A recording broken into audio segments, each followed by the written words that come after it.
Bonjour, aujourd'hui nous allons parler de comment transformer vos difficultés en opportunités.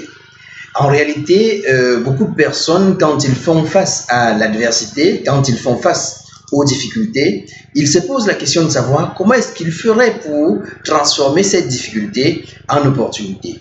La plupart des personnes, quand ils sont face aux difficultés, ils construisent un mur, ils s'asseyent là en bas, ils s'asseyent en dessous et ils se disent que la vie les a déçus, ils ne peuvent plus faire un certain nombre de choses, ils sont cloîtrés là à accuser, à trouver le coupable à leur situation. Lorsque vous êtes obligé de faire face à des problèmes ou à des échecs dans votre vie, comment réagissez-vous spontanément? Ça, c'est la question. Et en répondant à cette question, vous aurez la capacité de transformer toutes les difficultés qui pourront s'amonceler sur votre chemin en de l'abondance. Vous pouvez soit vous apitoyer sur votre sort et ressasser les aspects négatifs de votre situation, ou vous pouvez tirer un avantage ou une leçon de ce problème. Nous sommes parfois enclins à croire que les événements extérieurs contrôlent notre vie et que notre environnement a fait de nous ce que nous sommes aujourd'hui. Oui, nous sommes enclins à accuser l'environnement, à accuser Dieu, à accuser tout le monde sauf nous-mêmes. Rien n'est plus faux. Ce ne sont pas les événements de notre vie qui nous influencent, mais ce sont nos croyances. Un problème n'est pas toujours un problème, il reste une opportunité. Dans chaque difficulté, il y a toujours une opportunité. Regardons un peu ce que pensent les leaders d'opinion à propos de l'adversité.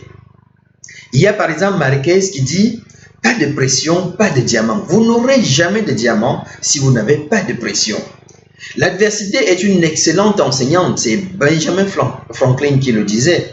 Oui, l'adversité est une excellente enseignante. C'est une route parsemée d'embûches que celle qui mène au sommet de la grandeur. L'adversité fait ressortir le potentiel qui se cache en nous.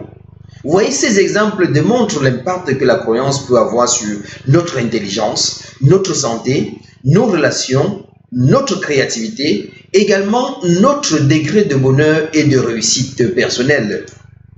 Ce n'est jamais l'environnement ni les événements de notre vie, mais la signification que nous prêtons à ces événements, la façon dont nous les interprétons qui détermine ce que nous sommes aujourd'hui et ce que nous serons demain. Vous voyez que la vie est une question de choisir et de payer le prix. La vie est impersonnelle, elle ne choisit ni de gagnants, elle ne choisit pas de perdants. Ce sont les croyances en lesquelles vous engluez, vous croyez, qui vous permettent d'être ce que vous êtes aujourd'hui. Ce sont les croyances qui font la différence entre une vie heureuse et une vie pleine de misère. Donc la faute n'est pas à la croyance, la faute est à vous qui pensez à cela. Alors, comment l'adversité pourrait-il vous servir? C'est la question que beaucoup de personnes sont en train de se poser aujourd'hui. L'adversité nous donne une nouvelle perspective.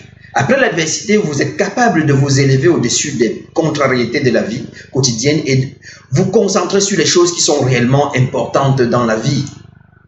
L'adversité fait ressortir le potentiel qui se cache en nous. Le problème est le défi. Que l'adversité vous permet de faire face à cela. Comment est-ce que vous prenez ce défi? Comment est-ce que vous prenez à bras le corps ce défi? L'adversité nous révèle nos propres forces et capacités, nous encourage à les développer davantage. Il n'est jamais trop tard, et je pense, il n'est jamais trop tard pour faire de votre vie ce que vous souhaiterez qu'elle soit. Il n'est jamais trop tard de devenir ce que vous aurez pu être dans la vie.